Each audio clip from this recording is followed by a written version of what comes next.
akong naging atleta, national team. Tapos more than 20 years na ako nagpo-coach. Nice. So, sa ngayon, ito na yung bagong designation. Ako na yung nagkakandak ng mga rowing clinic and introduce ng rowing sa bawat region. So, sobrang na-amaze si Sir Pato sa inyo. Kaya pinadala kagad ako dito para daw talagang, yun ang aim natin is maka-discover tayo ng panibag ng Olympian. Nice. Sa totoo lang, para malaman nyo, yung last Olympian natin sa Paris, ako mismo ang kumuha nun, taga sa amin yun. Ikaw, Joanny. Oh, actually, hindi nga yun dapat pupunta, pero siyempre ito naman sa yan ko, wala Olympian. So, yun lang. Kasama tayo. Si Coach Alvin. Alam ko naman yung congratulate po pala kasi kayo yung nag-champion. Para malaman nyo rin, nagtatravel boat din ako kasi dati, nung bago pa lang ang rowing, kinukuha rin ako mag-dragon boat. Meron din akong dalawang silver sa First Asian Dragon Boat. First Asian Dragon Boat. Saan ginawa yung China? China talaga. Nag-iisip yung grupo kami na mag-China. Punta tayo China. Actually po, sila ko nang natin yung rowing team. May pinaghahandaan kami ng Qingbo, China din this coming May. Ayun yung scaling. Mga estudyante naman yun. Hindi.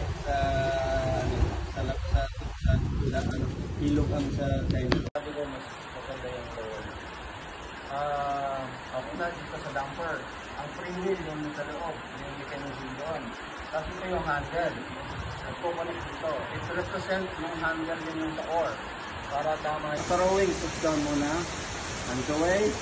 Relax lang. Then body. So kung saan kayo flexible, kung saan yung pinaka-reach mo kayo. Huwag duyo po. Huwag duyo po. Kasi walang kailangan. Lock lagi. Ang importante, naka-lock yung lower back. Yung body mo. Parang, 90 degrees. So again, yung first move, push down, hands away. Then body, nakita nyo, naka-leg down pa ako. Once na nag-reach out na ako dun sa pinaka-lock ng body ko, just the time na mag-depend na yung knee. Pero kukontrolin nyo yan. Kaya sabi ko kahapon, napaka-importante na control yung recovery. So control, pag naka-reach na kayo dun sa 90 degrees, stop na dun. Huwag kayo mag-overreach kasi nangyari doon. Pag overreach kayo, akala nyo, sobrang haba nyo na. Oo nga, mahaba. Pero ang nangyari, pag i-apply natin sa water yan, sa boat, magdadrag yan, babang para sinususog mo yung boat, na doon, it cause drag. Every stroke, nagdadrag siya. So, wala din. Kailangan 90 degrees lang, okay na. Dead push na. Punta na tayo sa drive. Yung kahapon, yung drive. Una muna ako focus ng legs. Wala pa akong ginagalaw sa upper. Legs muna. Legs. Once na mga half na yung legs, that's the time na mag-open na yung body mo. Magsasabay na yan. Pag legs down ito, huwag ka masyadong magtiga. Normal lang. Pagdating dito, that's the time na hatakin na. Magsasabay na yan. Halos sabay-sabay na yan. Mag-finish. Mag-legs down. Mag-body. Bakit sinabi ko na huwag masyadong humiga?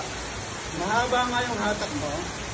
Ang problema, pag nasanay ka doon, lalo pag mga double skull squat, mabilis na yun, mahirapan ka na at the same time, di ba pag nakiga ka parang sakit dito, parang nanginginig ng tiyan mo. Kasi yung body weight mo, sobra dito. So mangyayari naman, pag sobra naman yung body weight mo sa likod, it cause drag nyo naman. Sa boat, it will dip. Sa water. So pag nag-dip naman, dip ng dip, nagkukos din sa ng drag. So importante, mapag-aralan nyo, i-analyze yung sarili mo, kahit nakasakay ka sa bangka o sa airboat,